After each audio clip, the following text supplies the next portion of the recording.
በስመ አብ ወወልድ ወመንፈስ ቅዱስ አሐዱ አምላክ አሜን። ቅዱሳን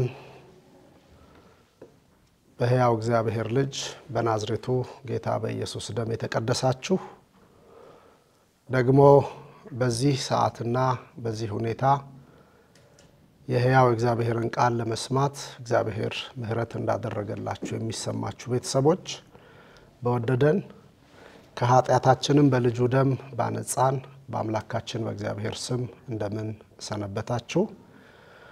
አምላካችን እግዚአብሔር ይህን ጊዜ ስለሰጠን በተሰጠንም በዚህ ጊዜ ቅዱስ ቃሉን እንድንሰማ ስለፈቀደልንና ስለረዳን በጤንነትም ስላገናኘን ድምጹንም በመስማት መባረክ እንዳለ በማመን ለበረከት በፊቱ ስለተሰበሰብን ክብር ለአምላካችን ለእግዚአብሔር ይሁን። እንደ እግዚአብሔር ቅዱስ ፈቃድ በዚህ ባለን ጊዜ የምናነሳው መጀመሪያቱ የሐዋርያው የቅዱስ ጳውሎስ መልእክት ወደ ቆሮንቶስ ሰዎች ምዕራፍ 1 ከቁጥር 18 እስከ 25 ድረስ ባለው ቃል በመናነበው አንድ አንቀጽ ውስጥ ተመስርተን እግዚአብሔር መንፈስ ቅዱስ የሚያስተምረንን እውነት እንሰማለን። ቃሉን እናነባለን።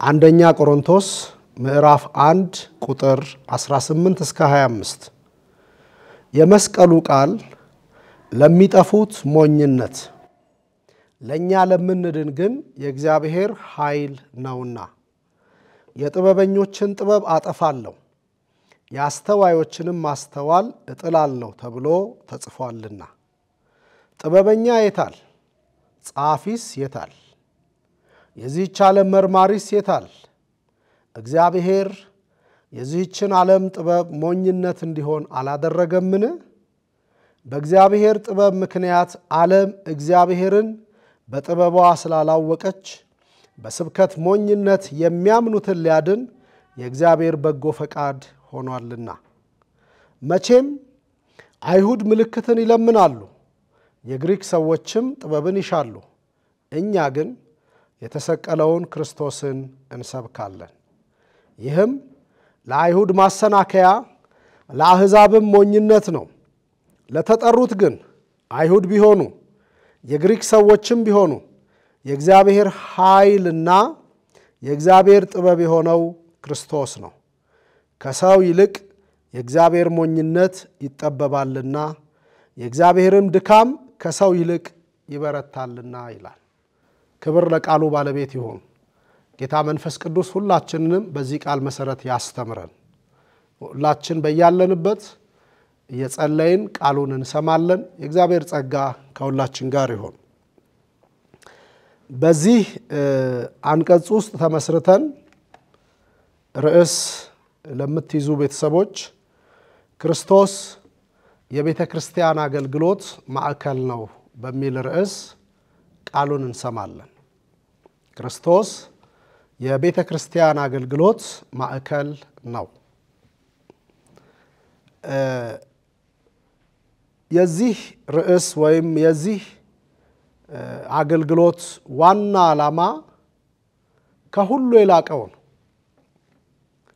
የአገልግሎታችንም ዋና የሆነውን የሕይወታችንም ባለቤት የሆነውን እርሱን ማሳየት ነው። የኛ የምንለው ነገር እንዳለን ለሚሰማን ሰዎች ያ የኔ በምንለው ነገርም ደግሞ የምንመካ በቃ ምንም አያስፈልገኝም የሚል መተማመን ላለን ሰዎች ከዚህ እንድንወጣ ምክንያቱም እግዚአብሔር የዚህን ዓለም ነገር ከንቱ አድርጎታል። ሞኝነት በሚመስለው ለዓለም ማለቴ ነው ድካም በሚመስለው ጥበብ እንደሌለው በሚታሰበው ነገር ላይ እግዚአብሔር የዚህን ዓለም ነገር በሙሉ ከንቱ አድርጎታል። ስለዚህ ምንድነው የሕይወታችን ትልቁ ነገር?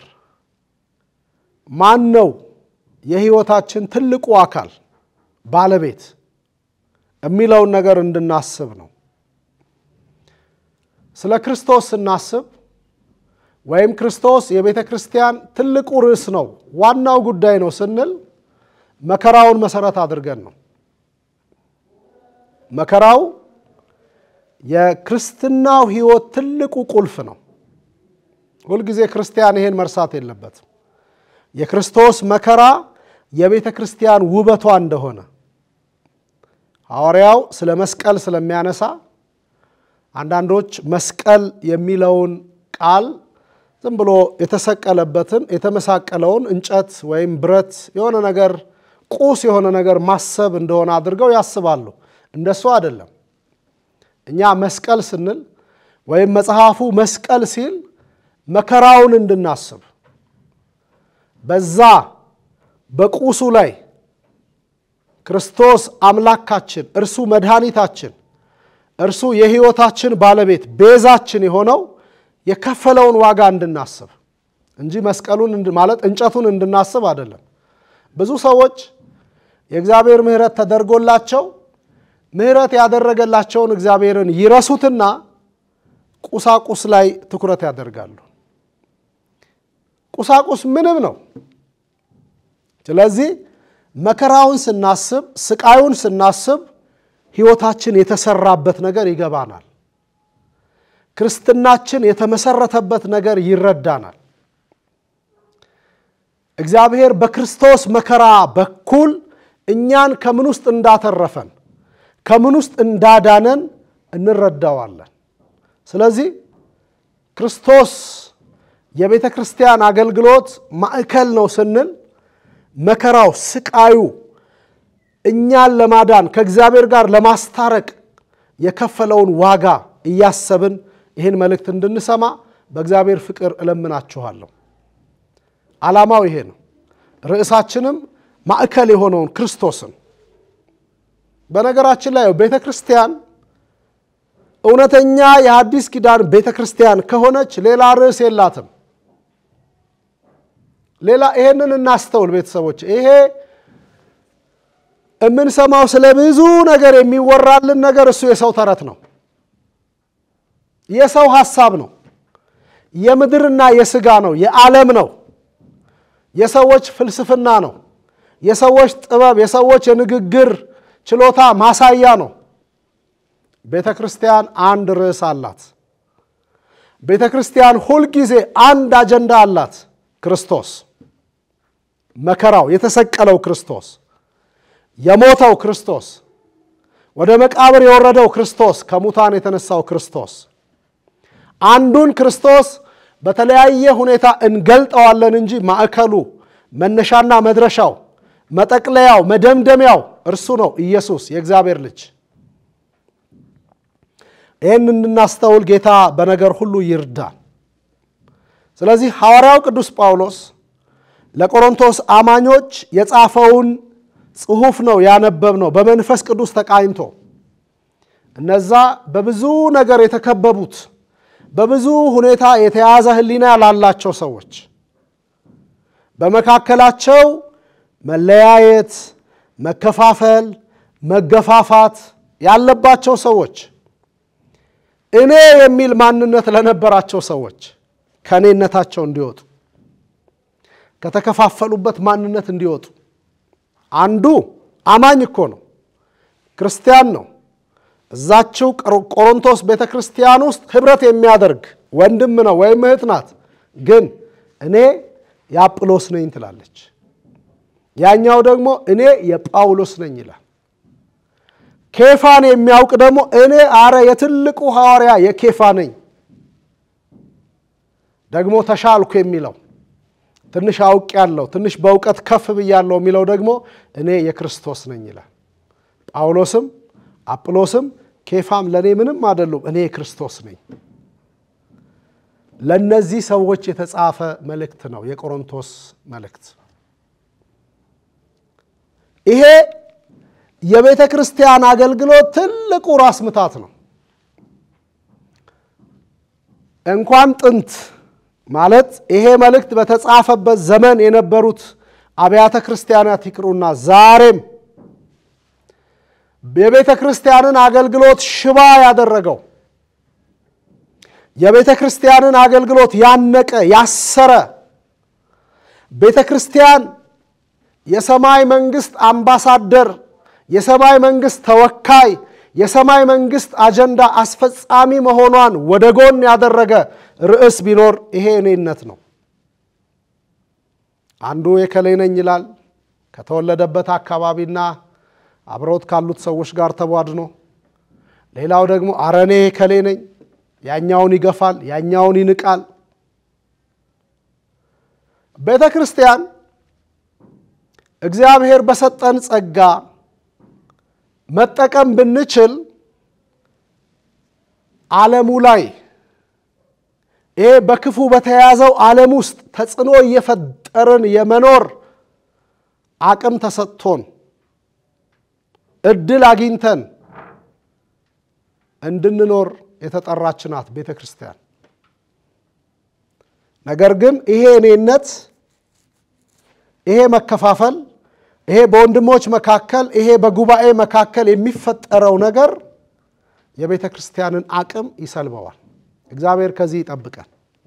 አለ ዛሬም በመድራችን ላይ በብሔር የነከሌ ብሔር ቤተ ክርስቲያን የነከሌ ብሔር ቤተ ክርስቲያን እነከሌ የበላይ የሆኑበት ቤተ ክርስቲያን ስብከቱም ዝማሬውም ጸሎቱም እነከሌን ያቀፈ እነከሌን የገፋ እግዚአብሔር ከእንዲህ አይነት በሽታ ቤተ ክርስቲያንን ይገላግላት። ቅዱሳን ልንጸልይ ያስፈልጋል። የሆነ ሆኖ ግን ሐዋርያው ቅዱስ ጳውሎስ በዚህ ሁኔታ ላሉ ሰዎች ከዚህ አስተሳሰብ እንዲወጡ እንኳን የጳውሎስ ነኝ እንኳን የኬፋ ነኝ ማለት ይቅርና ጤናማ ባልሆነ መንገድ የክርስቶስ ነኝ ማለት እንኳን አይቻልም። ሌላውም ባገለለ በትዕቢት በክፋት የክርስቶስ ነኝ ማለት እንኳን እንደ እግዚአብሔር ቃል አይፈቀድም። በፍቅር ከሆነ አዎ የትልቁ ነን የዋናው ነን ስለ ሕይወታችን ዋጋ ከከፈለው ከርሱ ጋራ የርሱ ሆነ ልንኖር የተጠራነን ማለት እንችላለን። ግን ውስጣው ይሄ ሞቲቭ ጤናማ ባልሆነ መንገድ የክርስቶስ ነኝ ማለት ራሱ እንደ እግዚአብሔር ቃል የሚደገፍ አይደለም።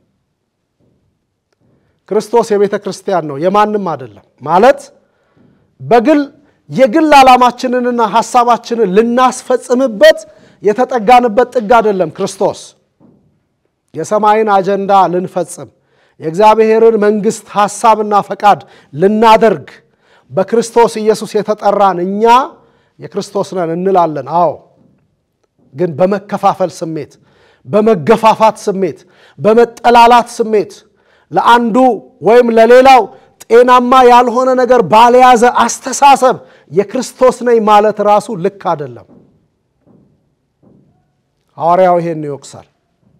እኛ ምን ሰብከው ክርስቶስ በመስቀል ላይ የሞተውን ማለት ስለ ሁሉ ቤዛ የሆነው ገፊ ያልሆነውን ምህረት አድራጊውን ይቅርባዩን አስታራቂውን በደሙ መፍሰስ ያነጻንን እርሱን እንሰብከዋለን። እኛ የመከፋፈል ሰባኪዎች አይደለንም ነው።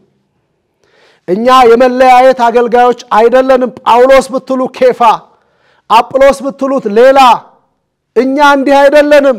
የተሰቀለውን የምንሰብክ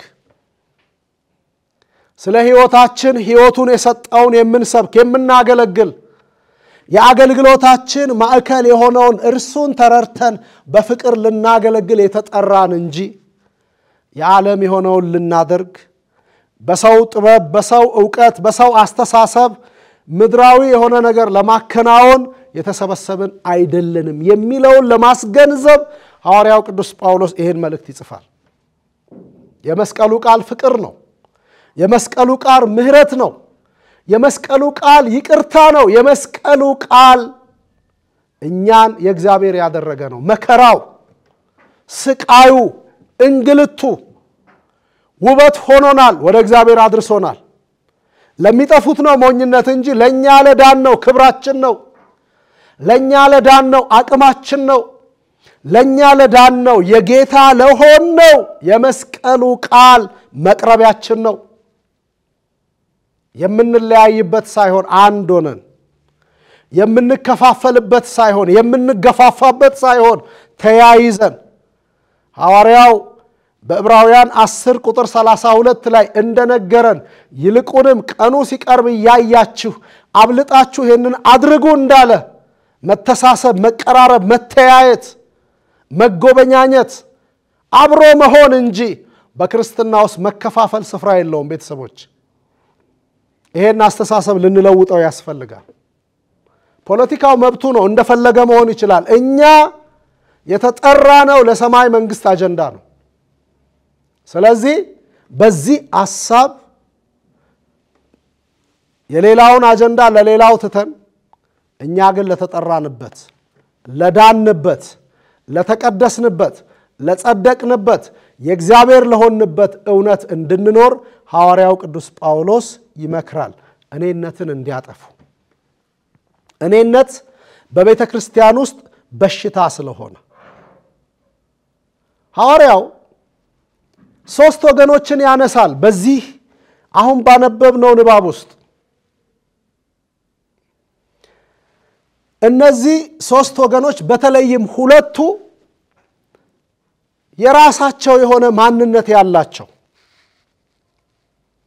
ከዚህ የእግዚአብሔር የዘላለም ሐሳብ ሰው ሁሉ ሊድንበት ከተሰጠው አስተምህሮ ውጪ የራሳቸው ማንነት ያላቸው ማለት ክርስቶስን ማዕከል ያደረገች ቤተክርስቲያን ከምትከተለው መርህ ከምትኖርበት እውነት በተቃራኒ የሚኖሩ ሁለት ወገኖችን ያነሳል ቅዱስ ጳውሎስ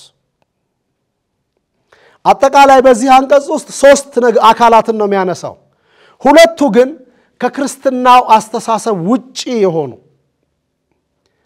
ዓላማው ምንድነው ካላችሁን ሁለቱ አካላት ካሉበት ሁኔታ ተምረን ደግሞ ሶስተኛው ቤተክርስቲያን የተባለችው እኛ ግን የተባልነው እኛ እንዴት ማዕከል የሆነውን የክርስቶስን ክብር አስጠብቀን ልንኖር እንደሚገባን ማስተማር ነው የሐዋርያው ቅዱስ ጳውሎስ ዓላማ እነዚህ ሶስት ወገኖች ያላቸው የመጀመሪያው አይሁድ የሚላቸው ናቸው መቼም አይሁድ እንዳለ ማለት ነው ሐዋርያው ቅዱስ ጳውሎስ አይሁድ ይላል ቁጥር 22 ላይ መቼም አይሁድ ምልክትን ይለምናሉ ይላል ይሄ እኛ የተሸነፍንለትን እውነት ይሄ እኛ የተማረክንበትን እውነት እኛ እግዚአብሔር ቢረዳን ነፍሳችንን እንኳን ያፈሰስንለት ሕይወታችንን እንኳን ቢያስፈልግ የምንሰዋለትን ይሄን እውነት ለመቀበል ምልክትን ይፈልጋሉ ይላል መቼም አይሁድ ምልክትን ይሻሉ ምልክት ከማየት ተነስተው ይሄኛ ምን ሰብከውን ያገልግሎታችን ማዕከል የሆነው ለማመን ለመቀበል እንደዛ አይነት አስተሳሰብ ያላቸው እንደሆኑ ሐዋርያው ቅዱስ ጳውሎስ ይነግረናል የትኛውንም እግዚአብሔራዊ እውነት መጽሐፍ ቅዱሳዊ እውነት አምኖ ለመቀበል ምን ምልክት የሚሉ ማለት ነው እናስታውሳለን ጌታ ኢየሱስ ክርስቶስ በምድር በነበረበት በሚያገለግልበት ዘመን እንኳን አንተ የእግዚአብሔር መሆንህን ከእግዚአብሔር ተልከ መምጣትህን ደግሞ መሲሁ መሆንህን የምንጠብቀው ስንናፍቀው የነበረው መሲህ መሆንህን በምን ምልክት ታረጋግጥልናለህ ነው ትልቁ ጥያቄያቸው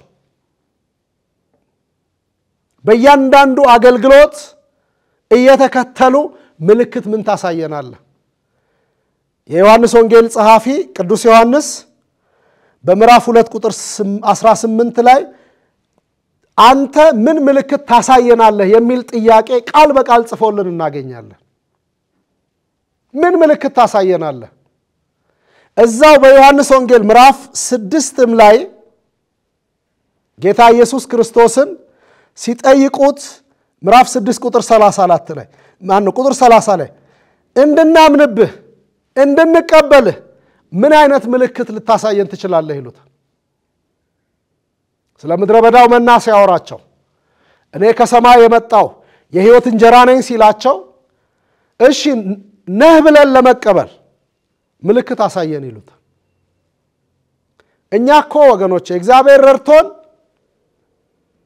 ሳናይ ያመንን ብፁዓን የተባለን እውነት ያሸነፈን ቤተሰቦች ነን ክብር ለእግዚአብሔር ይሁን እነዚህ አይሁድ ቅዱስ ጳውሎስ እንዳላቸው ወገኖቹ ናቸው ቤተሰቦቹ ናቸው መቼም አይሁድ ምልክትን ይሻሉ ይለምናሉ በቃ ለማመን የክርስቶስ ለመሆን ይሄን በክርስቶስ የተገለጠውን እውነት ለመቀበል ሁሉ ጊዜ ምልክት የሚፈልጉ ቶማስ እንኳን በጣም ይገርማል ከጌታ ጋር አብሮ 3 ዓመት የኖረ በገባበት አብሮ የገባ የበላ የጠጣ ተአምራት ያየ ሙት ሲነሳ የነበረ ሰዎች ከአጋንንት ስራት ነፃ ሲወጡ የተመለከተ ሽባ ሲተረተር ደንቆሮ ጆሮ ሲከፈት አንደበቱ ተይዞ የነበረ መናገር ሲችል ጌታ ኢየሱስ በእነዚህ 3 ዓመታት ውስጥ ከቃሉ አገልግሎት ባሻገር በእጆቹ ተአምራት ድንቅን ሲያደርግ የተመለከተ ሐዋርያ ከ12ቱ አንዱ የነበረ ቶማስ ጌታ ኢየሱስ ክርስቶስ ሞትን ድል አድርጎ ተነስቶ ቶማስ በሌለበት ለ10 በተገለጠበት በዚያ ጊዜ በዮሐንስ ወንጌል ምዕራፍ 20 ቁጥር 25 ላይ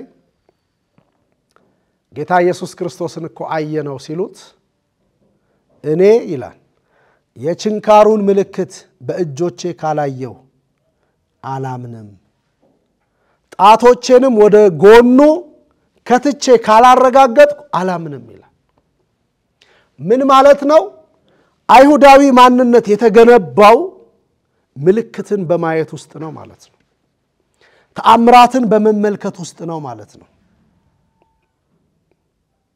ይሄ ለአዲስ ኪዳኑ እውነት ለወንጌሉ ሥራ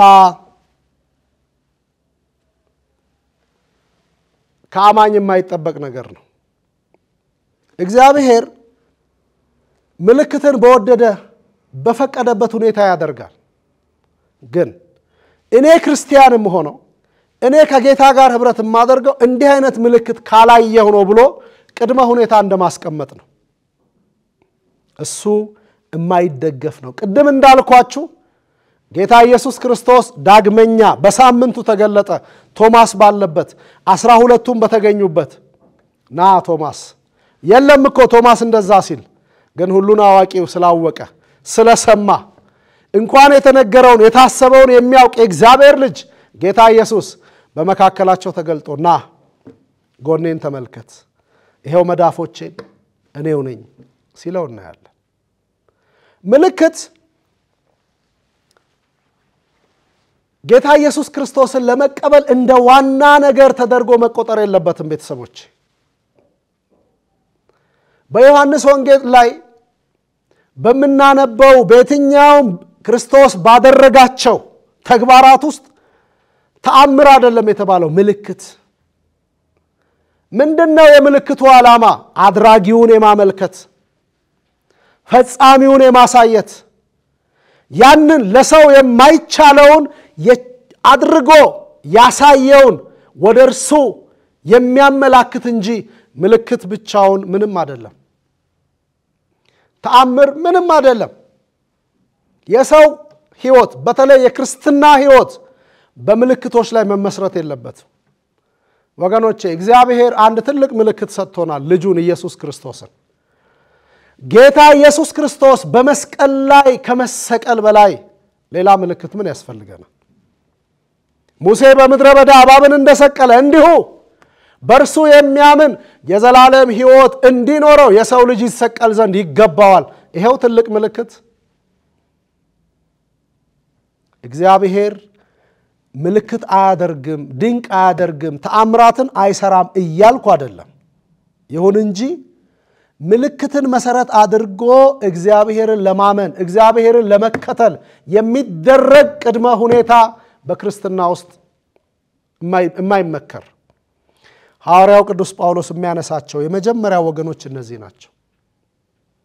ይሄ የኛ አገልግሎት የተሰራበትን እውነት የአገልግሎታችን ማዕከል የሆነውን ክርስቶስን ላለመቀበል ከእርሱ ጋር ላለመኖር እርሱን እንደ ሕይወታቸው ባለቤት አድርገው ከእርሱ ጋር ጉዞ ላለመጓዝ እንደ ቅድመ ሁኔታ በጣም ያሳዝናሉ። ጌታ ኢየሱስ ክርስቶስ የሚፈልጉትን ምልክት እንኳን አድርጎላቸው አምነው ሊቀበሉት አልወደዱ። ምልክት ይፈልጋሉ።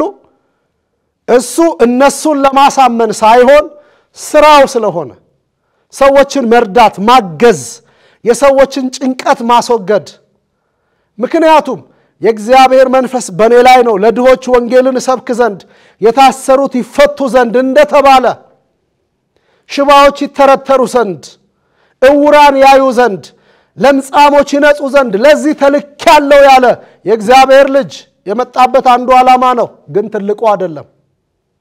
ትልቁ ዓላማ እኛን በነፍስ ለሰይጣን ባሮች የነበርነውን ከሰይጣን እስራት ነፃ ማውጣት ስለሆነ እንደ እግረ መንገድ ግን የታመሙ በክርስቶስ ተፈውሰዋል። እውሮች በክርስቶስ አይተዋል። ሙታን እና አልዓዛር ከመቃብር ከ4 ቀን በኋላ ወጥተዋል። ይሄን ሁሉ ምልክት ግን እያዩ እግዚአብሔር በላከው ለማመን የተቸገሩ አይሁድ እዚሁ በዮሐንስ ወንጌል ምዕራፍ 12 ቁጥር 37 ላይ በኢሳይያስ 6:10 የተነገረው ቃል ተፈጽሞባቸው እናያለን። ላለማየት የታወሩ ላለመስማት የደነቆሩ ይሄን እውነት አይተው ይሄን ምልክት ተመልክተው የክርስቶስ ላለመሆን ልባቸውን የዘጉ በዮሐንስ ወንጌል ምዕራፍ 12 ቁጥር 37 ላይ ይህን ያህል ምልክት በፊታቸው ቢያደርግ እንኳን ይልና አላመኑበትም ይላል።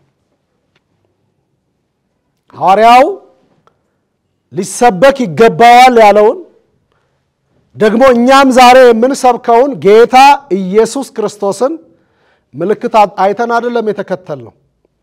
ምልክት ከሆነልንም ለኛ ትልቁ ምልክታችን መስቀሉ ነው፣ ሞቱ ነው። እዛ ላይ የተከፈለው ዋጋ ነው።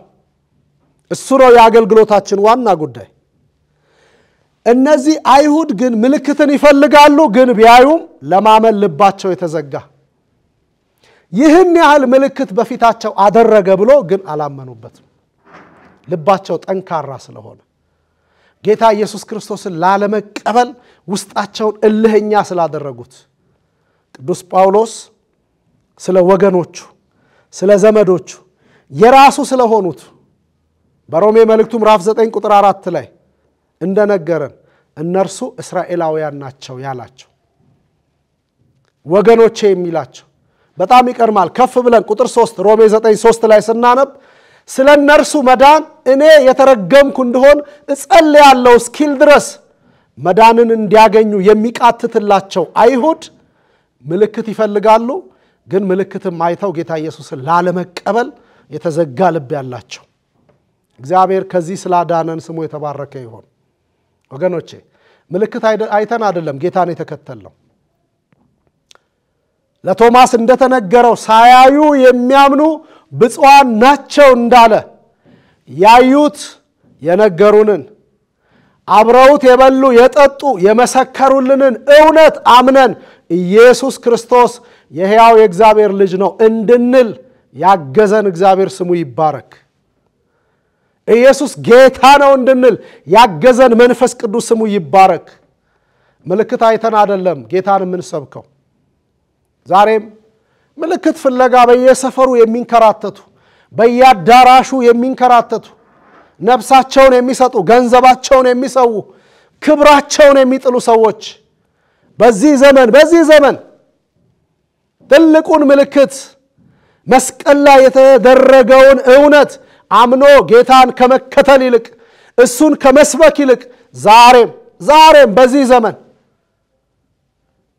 ከየሌባው ከየአጭበርባሪው ከየሐሰተኛ ነቢያት ከየአጥማቂ ነኝ ባይ እግዚአብሔር ልኮኛል ከሚል አካል ጋራ ምልክት ፍለጋ የሚንከራተቱ ምስኪኖች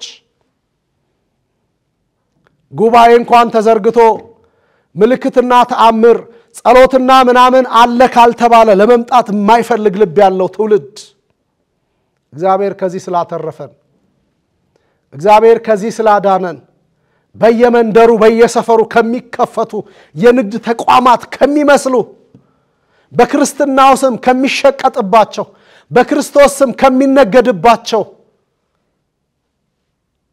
ከሚንከራተት ህዝብ እግዚአብሔር ስላተረፈን ወገኖቼ እግዚአብሔርን ልታመሰግኑት ይገባል እግዚአብሔርን ልታመሰግኑት ይገባል ዋናችሁን ማየት ስለቻላችሁ ማዕከል የሆነውን ክርስቶስን መቀበል መንፈስ ቅዱስ ስላስቻላችሁ አይሁድ ምልክትን ይሻሉ አለ ቅድም እንዳልኳችሁ ጌታ ምልክት አደረገ ግን አላመኑትም አልተቀበሉትም እንደውም ሰቀሉት እንደውም ገደሉት እንደውም ለንጉሱ ሮማዊ ለሆነው ንጉስ አሳልፈው ሰጡት ጨከኑበት ምልክት እግዚአብሔር ካረዳ ምልክት አይሆንም ምልክት ተአምር ድንቅ እግዚአብሔር ካረዳ ለመዳን አስተዋጽኦ ያበረክትም ወደ እግዚአብሔር ለመቅረብ ምንም አስተዋጽኦ ላይኖረው ይችላል ምን ዛሬም እኮ እግዚአብሔር ብዙ ነገር ያደርጋል ደግሞ በምልክት የመጣ ምልክት ሲያጣም ይመለሳል ይሄን ማስተዋል አለብን የሁል ጊዜ ምልክታችን የምንመራበት ህይወት የእግዚአብሔር ቃል እዚህ ውስጥ ሁሉ ነገር አለ ስለዚህ ሐዋርያው ቅዱስ ጳውሎስ ይሄ አሁን ቤተክርስቲያን ዋና አድርጋ ማዕከል አድርጋ የምትሰብከውን ክርስቶስን ላለመቀበል ከጠቀሳቸው ወገኖች መካከል አንዱ የራሱ የሆኑትን አይሁድን ነው ቁጥር 22 ላይ መቼም አይሁድ ምልክትን ይለምናሉ አለ ለማመን ማለት ነው ሁለተኛዎቹ የሚጠቅሳቸው ወገኖች ደግሞ የግሪክ ሰዎች የሚላቸው ናቸው መላውን አህዛብ ማለት ነው ከአይሁዳዊ ውጪ ያለው ህግ ካለው ውጪ የሚኖረው እነዚህ የግሪክ ሰዎች ምንድነው የሚፈልጉት ስንል እዚሁ ቁጥር 22 እና 23 ላይ ይነግረናል 22 ላይ የግሪክ ሰዎችም ጥበብን ይሻሉ ይላል ግሪክ በፍልስፍና በጥበብ የታወቀች ሀገር ናት እያንዳንዱ ግሪካዊ ሁሉ ጊዜ ህይወቱን የሚመራው በጥበብ ቃል ነው በጥበብ ንግግር ነው በፍልስፍና ቋንቋ ነው እናስታውሳለን ሐዋርያው ቅዱስ ጳውሎስ በሐዋርያ ሥራ ምዕራፍ 17 ላይ እንኳን አሪዮስፋጎስ በሚባለው ሜዳ ላይ ጥበብ በሚፈልቅበት ንግግር እንደ ውሃ በሚቀዳበት በጣም ይገርማል እነዚህ የቆሮንቶስ ቤተክርስቲያን አገልጋዮች አንዳንዶቹ ሐዋርያው ቅዱስ ጳውሎስን በንግግሩ ደካማ ነው ይሉታል እነሱ እንደሚያውቋቸው የግሪክ ፈላስፎች ጥበብ ከአንደበታቸው የሚቀዳ ከንግግራቸው ችሎታ የተነሳ ሰውን ስራ አስፈትተው ቀኑን ሙሉ ማዋል የሚችሉ በዚህ ሜዳ ላይ ሁሉ ተሰብስቦ የጥበብ ቃል ይሰማል የእውቀት ቃል ያደምጣል ቅዱስ ጳውሎስን በንግግሩ ደካማ ነው ይሉታል እንደነሱ ፈላስፎች እንደነሱ ጠቢባን በቃ የሆነ ነገር ማድረግ ስላልቻለ የግሪክ ሰዎች ጥበብን ይሻሉ አለ ሁሉ ጊዜ እነሱ ከእውነት ይልቅ ጥበብ ያስደስታቸዋል ከወንጌል ይልቅ የፍልስፍና ቃል ይማርካቸዋል እያንዳንዱ ነገር የሚመዘነው በጥበብ ነው ሃይማኖት በሉት የሰው ህይወት መርህ በሉት ከጥበብ አንፃር ነው እንዲታይ የሚፈልጉት ሌላው ይቅር አንድን ሰው የተከበረ ነው ለማለት ሌላ ምንም መስፈርት የላቸው ምን ያህል የጥበብ ንግግር ይችላል ምን ያህል የጥበብ ንግግር ያውቃል ንግግሩ ከዛ ተነስተው የተከበረ የተወደደ ከፍ ያለ የሁሉ ጊዜ የህይወት መርሃቸው ይሄ ነው በመጽሐፍ ቅዱስ በተለይ በሐዲስ ኪዳንም በምንመለከትበት ሰዓት አንዱ የሐዲስ ኪዳን አገልግሎት ተግዳሮት የነበረው ይሄ ጥበብና ዕውቀት ፍልስፍና ነበር። ግሪክ በወቅቱ አብዛኛውን ዓለም ተቆጣጥራ ትመራ ታስተዳድር ስለነበረ ቋንቋ የዛኑ ያህል ባህሉ የዛኑ ያህል ተጽዕኖ ይፈጥር ስለነበረ በእያንዳንዱ ስፍራ እያንዳንዱ አገልግሎት የሚለካው ከጥበብና ከዕውቀት አንፃር ነበር። ከዚህ አንፃር ሐዋርያው ቅዱስ ጳውሎስ የግሪክ ሰዎች ጥበብን ይሻሉ አለ። አሕዛቡ ዓለም ሕግ የሌለው ዓለም ይሄ የብሉይ ኪዳኑ መርህ ያልተሰጠው ዓለም ከብሉይ ኪዳኑ አገልግሎት በተለየ ማለት ከአይሁዳዊው አስተሳሰብ በተለየ የሚኖረው ዓለም የሚፈልገው ፍልስፍና፣ ጥበብ፣ ዕውቀት፣ ምድራዊ ማንነት ይሄ ደግሞ ለምስራቹ ቃል ተቃራኒ ነው። ይሄ ደግሞ ለወንጌሉ እውነት ተቃራኒ ነው። ወንጌል በጥበብ ይሰበካል። ወንጌል በዕውቀት ይነገራል። አዎ ግን በሰው ጥበብ አይደለም፣ በሰው ዕውቀት አይደለም፣ በሰው ማንነት ላይ መሰረት አድርጎ አይደለም። እግዚአብሔር የዓለምን ጥበብ ሊያሳፍር ተብሎ እንደተጻፈ እዚህ ላይ እንዳነበብ ነው። እግዚአብሔር የዓለሙን ጥበብ እንደ ሞኝነት ሊያደርግ በሰው ዘንድ ሞኝነት በሚመስል ነገር ላይ ኃይሉን እንደገለጠ በሰው ዘንድ ዕውቀት አልባ በሚያስብል መንገድ የራሱን ሐሳብ እንዳሰረጸ ላለመረዳት ይሄ የምድሩ ይሄ ሰዋዊ የሆነው ጥበብና ዕውቀት ለምስራቹ ቃል እንቅፋት ይሆናል። ቅዱስ ጳውሎስ የሚነግረን ይሄንን ነው። መጽሐፍ ቅዱስ ኃጢአተኞችን ሊያድን የእግዚአብሔር ፈቃድ ሆኗል ነው የሚለን። ኃጢአተኞች የሚድኑበት እውነት ኃጢአተኞች የእግዚአብሔር የተደረጉበት እውነት በዓለም ሚዛን ሞኝነት በሚባለው መንገድ ማለት ነው። የሞተ እንዴት ያድናል ይላሉ ጠቢባኑ። ራሱን ማዳን ያልቻለ እንዴት ሌላውን ሊያድን ይችላል ይላሉ። ልክ ናቸው በእነሱ ዕውቀት ልክ። ግን እግዚአብሔር ዓለሙን ሊያድን ሰውን ከዘላለም ጨለማ ሊያወጣ እንደገና የወደቀውን የሰው ዘር አንስቶ የጠፋውን ከመንግስቱ የተቆረጠውን የሰው ዘር እንደገና ለመመለስ የተጠቀመበት መንገድ በዓለም ዘንድ ሞኝነት በሚመስል ግን የእግዚአብሔር ትልቅ ዕውቀት በሆነው በልጁ በክርስቶስ ኢየሱስ ለኃጢአተኞች በተከፈለው ዋጋ በኩል ሐዋርያው ቅዱስ ጳውሎስ በአንደኛ ጢሞቴዎስ መልእክቱ ምዕራፍ 1 ቁጥር 15 ላይ ኃጢአተኞችን ሊያድን ክርስቶስ ኢየሱስ ወደ ዓለም መጣ የሚለው ቃል የታመነና ሁሉ እንዲቀበሉት የተገባ ነው ይላል። ኃጢአተኞችን ሊያድን ለኃጢአተኞች ቤዛ ሊሆን መድኃኒት ሊሆን የመጣ ክርስቶስ በግሪኩ ጥበብ በግሪኩ ዕውቀት ቢመዘን ሞኝነት ነው ለነርሱ። ሞኝነት ይምሰል እንጂ በዚህ ሞኝነት በሚመስለው ነገር እግዚአብሔር ዓለሙን አድኖታል ነው ወንጌል። ይህን እውነት መቀበል የእያንዳንዱ ክርስቲያን መንፈሳዊ ግዴታ ነው።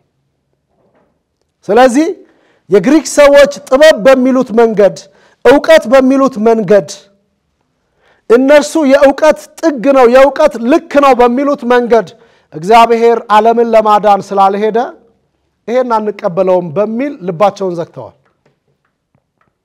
ቅድም እንዳልኳችሁ የተሰቀለ የሞተ መስቀል ላይ ዋጋ የከፈለ በሰዎች የተገረፈ የተቀጣ የደማ የቆሰለ የተራበ የተጠማ እንዴት ሊያድነኝ ይችላል? ወገኖቼ ጥበበኞችን አያድን እንጂ አዋቂዎች ነን የሚሉትን አያድን እንጂ ኢየሱስ በስብከት ሞኝነት የምናምነውን እኛን አድኖናል። ክብር ለሱ ይሁን። በስብከት ሞኝነት የምናምነውን እግዚአብሔር ሊያድን ፈቃዱ ስለሆነ በዚህ መንገድ አሜን ላልነው መዳን ሆኖልናል። ዛሬም ይኖራሉ ከእግዚአብሔር እውነት ይልቅ የግል ጥበባቸውን የግል ዕውቀታቸውን የሚያስቀድሙ የሚያስበልጡ ይሄን እውነት ለነርሱ ሞኝነት የሚመስለውን ይሄን እውነት እኛ የዳንበትን እውነት ላለመቀበል አይምሯቸውን የዘጉ ይሄ እኮ ለኔ አይመጥንም የሚሉ ትልልቆቹ በሃይማኖት በሉት በዓለማዊ ዕውቀት በሉት በምድር የትኛውም ነገር ከፍ ያለውን ስፍራ እንደያዙ የሚያስቡ ሰዎች ይሄ ነገር ለነሱ ሞኝነት ነው። ለዛ ነው ቅዱስ ጳውሎስ የመስቀሉ ቃል ለሚጠፉት ሞኝነት ነው ያለው። ምልክትን ለሚሹትም ጥበብ ለነርሱ ትልቅ ጉዳይ ለሆነባቸው አካላት ሞኝነት ነው። ለኛስ የእግዚአብሔር ኃይል ነው። ክብር ለእግዚአብሔር ይሁን። ስለዚህ ዛሬም ሰዎች የእግዚአብሔርን ዕውቀት አሜን ብለው ተቀብለው ከመኖር ይልቅ የዳኑበትን እውነት ተቀብለው ለእግዚአብሔር እውነት ከመገዛት ይልቅ ጥበብ የበለጠባቸው ዕውቀት የላቀባቸው ማንነት የከበረባቸው ሰዎች ይሄን እውነት ይጋፋሉ። ወገኖቼ እግዚአብሔር የዓለምን ጥበብ ከንቱ አድርጓል እያልኳችሁ ያለሁት ጥበብ አያስፈልግም አይደለም፣ ዕውቀት አያስፈልግም አይደለም። መማር መፈላሰፍ የሆነ ነገር ለማድረግ ለመፍጠር የሆነ ቦታ ለመድረስ መጣር ኃጢአት ነው እያልኩ አይደለም። ግን እኛ አለን የምንለው የትኛውም ዕውቀት የትኛውም ጥበብ የትኛውም የዕውቀት ልክ ከእግዚአብሔር እውነት አይበልጥም። አለን የምንለው ነገር የእግዚአብሔርን እውነት እንዳንቀበል በር ከዘጋብን ጣዖት ሆኖብናል ማለት ነው።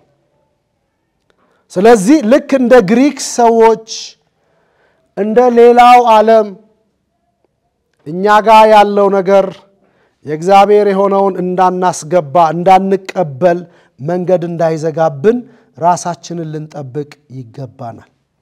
ሐዋርያው ቅዱስ ጳውሎስ በዚሁ በአንደኛ ቆሮንቶስ መልእክቱ ምዕራፍ 2 ላይ ቁጥር 14 እንዲህ የሚል ቃል ጽፎልን እናገኘዋለን። ለፍጥረታዊው ሰው ይላል የእግዚአብሔርን መንፈስ ነገር ሞኝነት ነውና አይቀበለውም ይላል።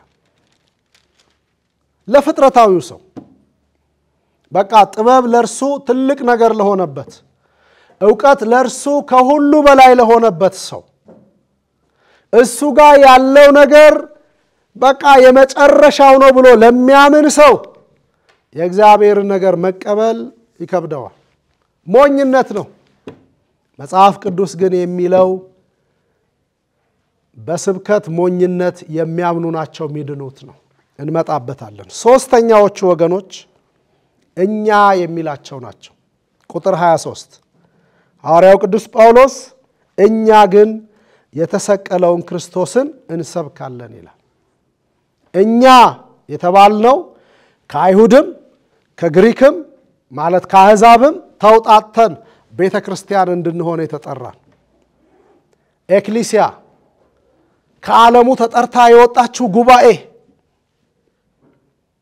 በክርስቶስ ኢየሱስ ደም የነጻች የተቀደሰች የተፈወሰች አይሁዳዊም ያልሆነች አሕዛብም የማትባል ቤተክርስቲያን እኛ ግን አይሁዱ ምልክትን ይሻል፣ የግሪኩ ሰው ጥበብ ለርሱ ትልቅ ነገር ነው። እኛስ የተሰቀለውን ስለ ኃጢአታችን የሞተውን ስለ በደላችን ተላልፎ የተሰጠውን የናዝሬቱን ጌታ ኢየሱስን ማዕከል እናደርጋለን። ስብከታችን ከርሱ ይጀምራል፣ በርሱ ይፈጸማል። አገልግሎታችን መነሻው እርሱ ነው፣ መደምደሚያውም ራሱ። ምክንያቱም መስቀሉ የኛን ሕይወት ስለለወጠው ድንበር ስለሆነ የዓለምን ታሪክ ለሁለት ስለከፈለ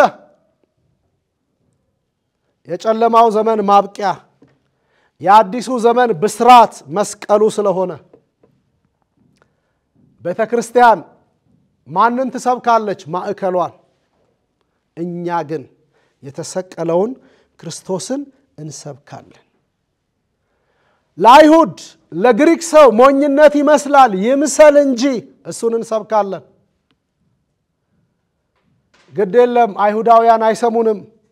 እነዚህ የግሪክ ሰዎች የጥበብ ሰዎች ይንቁናል፣ መልእክታችንን ያቃልሉብናል ብለን የማንቀይረው ርዕስ፣ የማንለውጠው ርዕስ፣ የማናመቻምቸው ርዕሳችን ማዕከላችን ኢየሱስ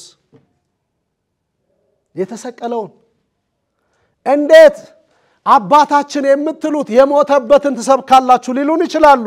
እኛ የምንሰብከው ቁሱን አይደለም ራሱን ምክንያቱም ቁሱን የሚሰብኩ ስላሉ እሱ የኛ ስራ አይደለም። እንጨትን የሚሰብኩ ስላሉ የተመሳቀለውን ሰው ከዱር ከጫካ ቆርጦ ያመጣውን እንጨት ባለሙያ በደንብ አድርጎ ያሰማመረውን እንጨት በእጃችን የምንይዘውን የሚሰብኩ ስላሉ እኛ እንደሱ አይደለንም። ለዚህም አልተጠራንም። የቁስ ሰባኪዎች አይደለንም።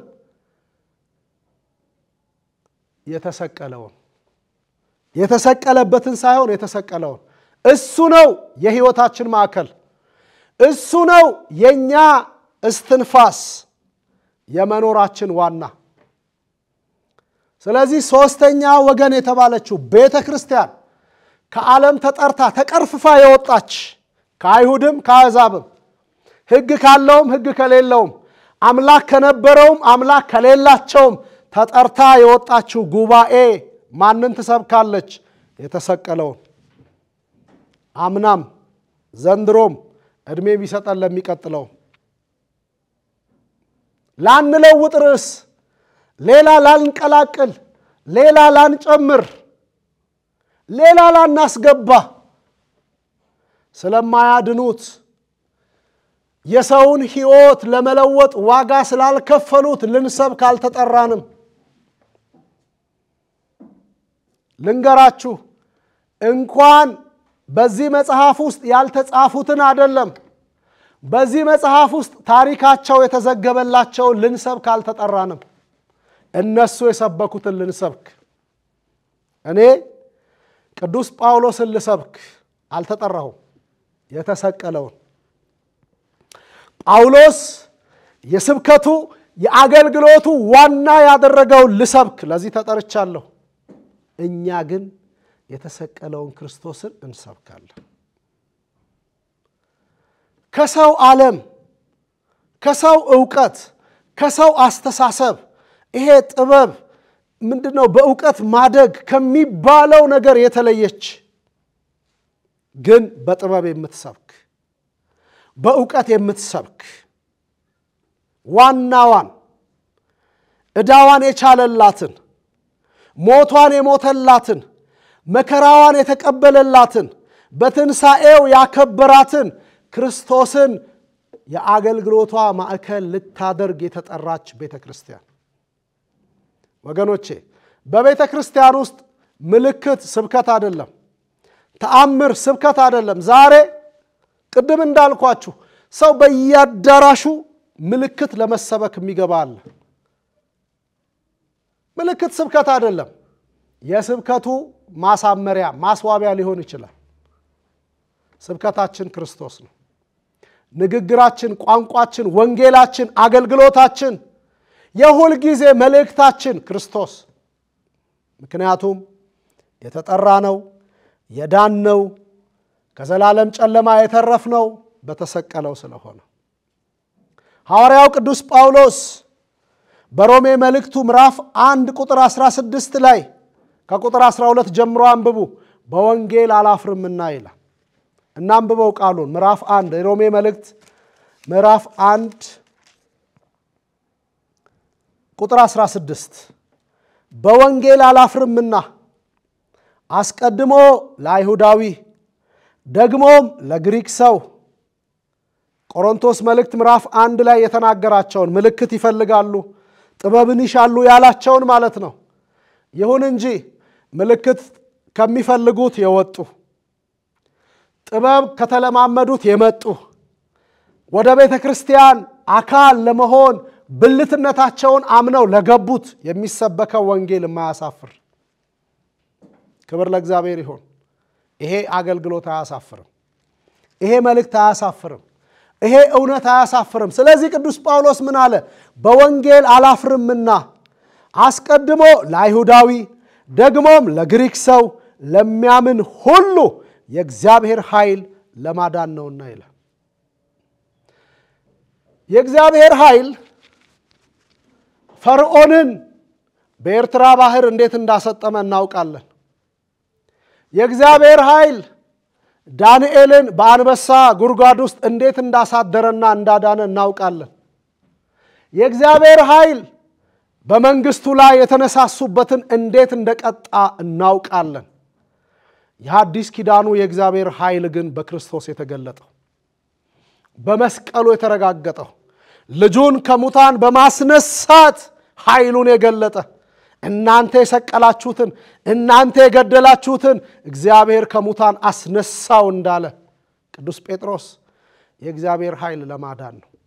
ለማ ለአይሁዳዊውም ለግሪካዊውም ለሚያምኑ ሁሉ ለተጠሩት ሁሉ ክርስቶስን ማዕከል ለማድረግ እግዚአብሔር እድል እንዳሰፋላቸው አሜን ለሚሉ ሁሉ ሞኝነት ቢመስልም በዚህ የሞኝነት መንገድ እግዚአብሔር ኃይሉን ገልጧል። ስለዚህ እኛ የተባለች ወይም ቤተክርስቲያን የተሰቀለውን ክርስቶስን ከፍ አድርጋ ሁሉ ጊዜ የምትሰብከው በአመት አንድ ቀን አይደለም መከራውን የእድሜ ዘመኑ አገልግሎት ብዙ ሰዎች በጣም ምስኪናን ናቸው። በተለይኛ ኢትዮጵያውያን በቃ በዓል ጠብቀን የሆነ ቀን ነው ይሄን መከራ ለማሰብ እንኳን የምንሰበሰበው።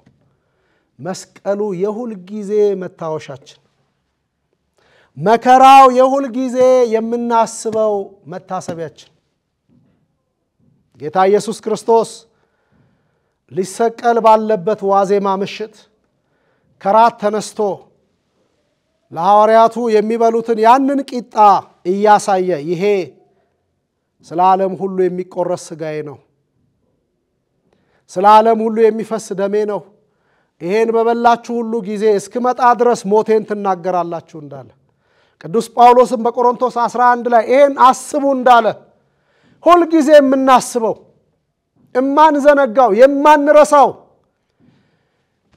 የጨለማው ታሪካችን ያበቃበት የሞታችን ጉዞ የተገደለበት መከራው ለኛ የህይወታችንም የኑሯችንም የአገልግሎታችንም ማዕከል ነው ወገኖቼ። እኛ እሱን እንሰብካለን። ይሄ ስብከት ለዓለም ሞኝነት ሊመስል ይችላል። ብዙ ሰዎች ዛሬም እንደዛ ይቆጥራሉ፣ እንደዛ ያስባሉ። ክርስቲያን መሆን እንደ ሞኝነት፣ ከጌታ ጋር መኖር እንደ አላዋቂነት፣ ጌታን ምርጫ አድርጎ ከማህበረሰብ መገለል የሆነ እንዳልገባን አድርገው የሚያስቡ ሰዎች ይኖሩ ይሆናል በየሰፈራችን በየመንደራችን በየሥራ ቦታችን። ይሁን እንጂ ወገኖቼ ይሄ እኛ የዳንበት እውነት ነው። ሐዋርያው ቅዱስ ጳውሎስ እንደነገረን አነበዋለሁ ቃሉን ደግመን እናነበዋለን። ይሄንኑ መልእክት አንደኛ ቆሮንቶስ ምዕራፍ 1 ቁጥር 18 በዚህ እውነት ላይ እንድንመሰረት ስለምፈልግ እንዲህ ይላል። የመስቀሉ ቃል ለሚጠፉት ሞኝነት ለኛ ለምንድን ግን የእግዚአብሔር ኃይል ነውና ሮሜ 1 ቁጥር 16 ላይ የእግዚአብሔር ኃይል ለማዳን ነው እንዳለን ለምንድን ግን የእግዚአብሔር ኃይል ነው። የእግዚአብሔር ኃይል እኛን በማዳን ነው የተገለጠው በአዲስ ኪዳን። ሞኝነት ነው ከሚሉቱ የወጣነውን እኛን ቤተክርስቲያን የተደረግነውን እኛን ቅዱሳን የተባልነውን እኛን በማዳን ነው የእግዚአብሔር ኃይል የተገለጠው እንጂ እሳት በማጥፋት ባህር በመክፈል በመልእክት በድንቆች አይደለም። በዚህ ተገልጧል። የጥበበኞችን ጥበብ አጠፋለሁ እግዚአብሔር ይችላል፣ ያስተዋዮችንም ማስተዋል እጥላለሁ ተብሎ ተጽፏልና። ስለዚህ እግዚአብሔር ይሄን ማድረግ ከቻለ ከዚህ በኋላ ጥበበኛ አይኖርም ማለት ነው። አስተዋይ አይቀጥልም ማለት ነው። ጥበበኛ የታል? ጸሐፊስ የታል? የዚህች ዓለም መርማሪስ የታል? እግዚአብሔር የዚህችን ዓለም ጥበብ ሞኝነት እንዲሆን አላደረገምን? መልሳችን ምንድነው? አድርጓል። ዓለም በጥበቧ ያላወቀችውን እኛ አወቅነው። ዓለም በእውቀቷ ያልደረሰችበትን እኛን እግዚአብሔር አደረሰን። አዎ፣ ስለዚህ እግዚአብሔር የዓለምን ጥበብ የዓለምን ዕውቀት ሞኝነት አድርጓል። መልሳችን ይሄ ነው። ቀጥሎስ በእግዚአብሔር ጥበብ ምክንያት ዓለም እግዚአብሔርን በጥበቧ ስላላወቀች በስብከት ሞኝነት የሚያምኑትን ሊያድን የእግዚአብሔር በጎ ፈቃድ ሆኗልና። በዓለም ዕውቀት እግዚአብሔር አይታወቅም። በዓለም ጥበብ እግዚአብሔር አይደረስበትም። ዓለም ትምህርት በምትለው በየትኛው መስመር ልናልፍ እንችላለን። በዛ መስመር እግዚአብሔር የለም፣ አንደርስበትም። እግዚአብሔር በመሰረቱ አይመረመርም። በገለጠልን ልክ እናውቀዋለን እንጂ፣ ባስተማረን ልክ እንማረዋለን እንጂ፣ እንድንኖርበት በተሰጠን ልክ እንኖረዋለን እንጂ እግዚአብሔርን በግል ዕውቀትና ጥበባችን ተመራምረን አልደረስንበትም። ይህንን እግዚአብሔር አድርጓል ካለ በኋላ መቼም አይሁድ ምልክትን ይለምናሉ፣ የግሪክ ሰዎችም ጥበብን ይሻሉ፣ እኛ ግን የተሰቀለውን ክርስቶስን እንሰብካለን ካለ በኋላ ይህም አለ ለአይሁድ ማሰናከያ ነው። አሁን ቅዱስ ጳውሎስ በሚሰብከው በዚህ ወንጌል በዚህ እውነት አይሁድ ይሰናከላሉ። ምክንያቱም በእነሱ አስተሳሰብ ጳውሎስ የሚሰብከው ኢየሱስ የሚለውን ይሄንን ገለውታል፣ ቀብረውታል፣ ደግሞ አልተነሳም ብለው ያወራሉ። ተሰረቀ አስከሬኑ ብለው ያስባሉ። ይሄ ለነርሱ ማሰናከያ ነው ይላል። ግን ኢየሱስ ተነስቷል። መጽሐፍ እንደነገረን ያዩ ሰዎች መስክረዋል። ቶማስም አረጋግጧል። አይሁዳዊው ካላየው ያለ አይቶ ጌታዬ አምላኬ ብሎ ማረጋገጫ ሰጥቷል። ኢየሱስ ከሙታን ተነስቷል። ይሁን እንጂ ይሄ ስብከት ለአይሁድ ዛሬ ማሰናከያ ያሳፍራቸዋል፣ ያሸማቅቃቸዋል። የገደልነውን እንዴት ተነሳ ይላሉ። የሞተውን እንዴት ተነሳ ይላሉ። ወደ መቃብር ያወረድነውን እንዴት ተነስቷል ብለው ይሰብካሉ ይላሉ። ይበሉ እንጂ ይሰናከሉ እንጂ ቤተክርስቲያን ከፍ አድርጋ ታውጀዋለች። የተሰቀለውን የሞተውን ወደ መቃብር የወረደውን ከሙታን የተነሳውን ኢየሱስን እንሰብከዋለን።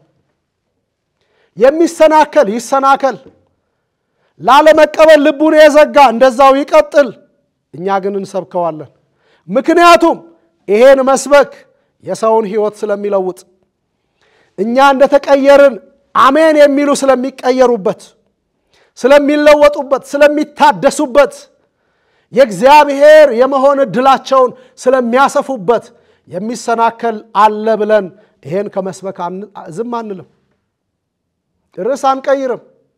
በምናገኘው አጋጣሚ በየመድረኮቻችን፣ በየሰርግ ቤቶቻችን፣ በየልደት ስፍራችን፣ በየመቃብር ቦታው የምንሰብከው እውነት ኢየሱስ ተነስቷል።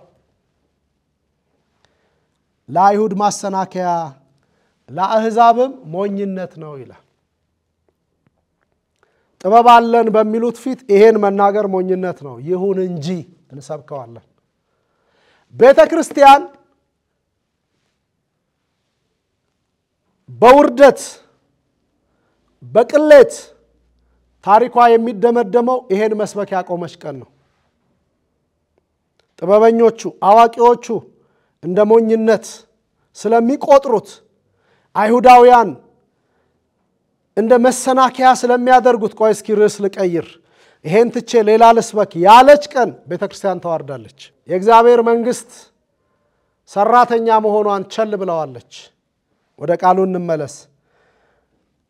ለሚሰናከሉትም እንደ ሞኝነት ለሚቆጥሩትም እኛ እንደዛው እንሰብካለን። ለተጠሩት ግን ይላል። ለማ ለተጠሩት ከየት? ለዓለም፣ ከዓለም፣ ከአይሁዳዊነት፣ ከአሕዛብነት ለተጠሩት ግን አይሁዳዊ ቢሆኑ የግሪክ ሰዎችም ቢሆኑ አሁን አይሁዳዊነት የለም እዚህ ጋር ከተመጣ፣ አሁን ግሪካዊነት የለም እዚህ ጋር ከተመጣ፣ ለምን? ይሄ የሞተው ይሄ በመስቀል ላይ የተሰቀለው ይሄ ደሙን በማፍሰስ ለአባቱ መንግስትና ካህናት እንድንሆን ያደረገን ኢየሱስ ከነገድ ከወገን ከቋንቋ ስለዋጀን አሁን የከሌ ነኝ አይኖርም እዚህ ከተገባ በኋላ ቀርቷል እሱ አይሁዳዊነት ቀርቷል ግሪካዊነት ቀርቷል ስለዚህ ይሄን ትተን ቤተክርስቲያን የክርስቶስ በመሆናችን ያገኘነውን ትልቁን ጸጋ አይሁዳዊ ቢሆን የግሪክ ሰዎችም ቢሆኑ የእግዚአብሔር ኃይልና የእግዚአብሔር ጥበብ የሆነው ክርስቶስ ነው ይላል ክርስቶስ የአገልግሎታችን ማዕከል የሕይወታችን ራስ አይሁዳዊነትን ያስረሳ ግሪካዊነት ታሪክን የቀየረ የበረሃ የነበርነውን አምጥቶ ያለመለመ በቤተ ክርስቲያን ውስጥ የተከለን ለዚህ የዘላለም የእግዚአብሔር ሐሳብ እንድናገለግለው የጠራን እሱ የእግዚአብሔር ጥበብ ነው እሱ የእውቀት ጥግ ነው እሱ የእግዚአብሔር ኃይል የተገለጠበት እውነት ነው ጌታ ኢየሱስ እርሱ የአገልግሎታችን ማዕከል ነው ቅዱስ ጳውሎስ በገላትያ መልእክቱ ምዕራፍ 6 ቁጥር 14 ላይ አንድ ቃል ይነግረናል ዓለም ለኔ እኔም ለዓለም ከተሰቀልኩበት ከክርስቶስ መስቀል በቀር ሌላ ትምክህት ከኔ ይራቅ እግዚአብሔር ይመስገን የተወደዳችሁ የእግዚአብሔር ቤተሰቦች ይሄ ዋናው ጉዳያችን እንዲሆን ከሰው ይልቅ ይሄን እንድናከብረው ከማህበራዊ ህይወታችን ከቤተሰባዊ መሰረታችን ያርቀናል ያወጣናል በሚል ፍርሃት እንዳናዳፍ ነው ክርስቶስ ዋና እንዲሆን በህይወታችን ትልቅ እንዲሆን በማንነታችን ያሰብን ይሄን ያገለገልን ልንኖር የላቀውን የከበረውን ትልቅ የሆነውን በእኛ ህይወት ውስጥ እሱን ያሳየን እንድንኖር የእግዚአብሔር ጸጋ ይርዳን የተወደዳችሁ የእግዚአብሔር ቤተሰቦች የተሰቀለውን የሞተውን ጠርቶን ለእግዚአብሔር መንግስት ሰራተኞች እንድንሆን ማንነታችንን ያስረሳንን ለአዲስ ህይወት ለከበረው ተስፋ ያጨንን እርሱን ክርስቶስን እየሰበክነው የምንኖርበት ዘመን ይብዛልን ያስተማረን የመከረን በቃሉ የባረከን እግዚአብሔር አባታችን ስሙ ለዘላለም የተባረከ ይሁን የጌታ ጸጋ ከሁላችን ጋር ይሁን አሜን